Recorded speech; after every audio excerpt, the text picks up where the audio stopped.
बिस्मिल्लाहिर्रहमानिर्रहीम। High court के अहकामात की रोशनी में आज हमने इमरान खान साहब से मुलाकात करने के लिए पूरी कोशिश की।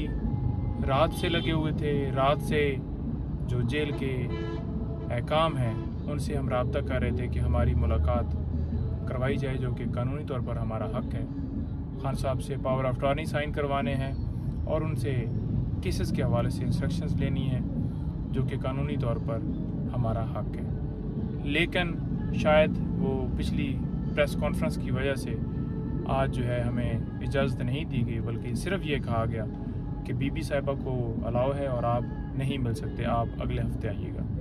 तो हमारी तरफ से किसी तरह से ना कोई मज़म्मत की गई है, सिंपली हमने रिक्वेस्ट की है और पुरसुकून तरीके से आप देख रहे हैं कि बिल्कुल खैरियत से वापस जा रहे हैं और कोई ऐसी वहाँ पे लड़ाई या कोई हाथापाई नहीं हुई। जैसा कि कल वो एक FIR जो है दर्ज की गई थी, हमारे जो दूसरे दो मुअज़्ज़ज़ शेर अब्दुल मरवत साहब और बैरिस्टर उमैर न्याज़ी साहब आए थे और उन्होंने कोशिश की और बाद में जो है वो ये कहा गया कि इन्होंने आके लड़ाई की है और उनके ऊपर FIR जो है दर्ज कर दी कि इन्होंने मजम्मत की। हालांकि वो बिल्कुल ठीक थे, कोई उनकी वर्दियाँ जो हैं वो नहीं फटी हुई थी, क्योंकि अगर लड़ाई होती तो डेफिनेटली पुलिस इतनी ज़्यादा तादाद में होती है तो दो बंदे अगर आगे से कोई मजम्मत करते हैं तो इनके भी तो कुछ कपड़ों के ऊपर कुछ होना था।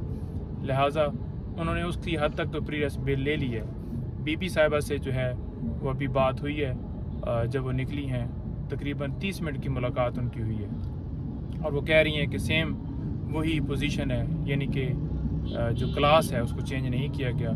इतना उन्होंने पैगाम दिया है। बाकी उन्होंने कहा है कि ठीक है, आप सिंपली ये बता दें। लीगल टीम की आज मुलाकात नहीं हुई, हम इंशाल्लाह दोबारा जो है वो कोशिश करेंगे। देखिए, इस्लामाबाद हाई कोर्ट ने जो ऑर्डर दिए उस पर कंप्लाइंस करवाना, उसका हुक्म मानना जेल हकाम की ड्यूटी थी, जो कि नहीं माना गया। इस बाबत हम कल इस्लामाबाद हाई कोर्ट से रजू करेंगे और जेल हकाम के खिलाफ तौहीन अदालत की कार्रवाई करवाएंगे।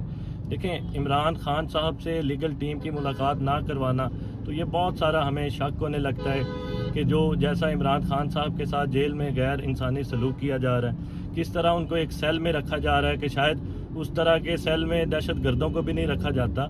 तो ये साबिक वज़ीर आज़म है, 27 साल उन्होंने इस मुल्क के लिए, रूल ऑफ लॉ के लिए जो उन्होंने कुर्बानियाँ दी हैं। तो ये सोचना चाहिए अदालतों को भी कि किस तरह उनके अहकामात को हवा में उड़ा दिए जाते हैं।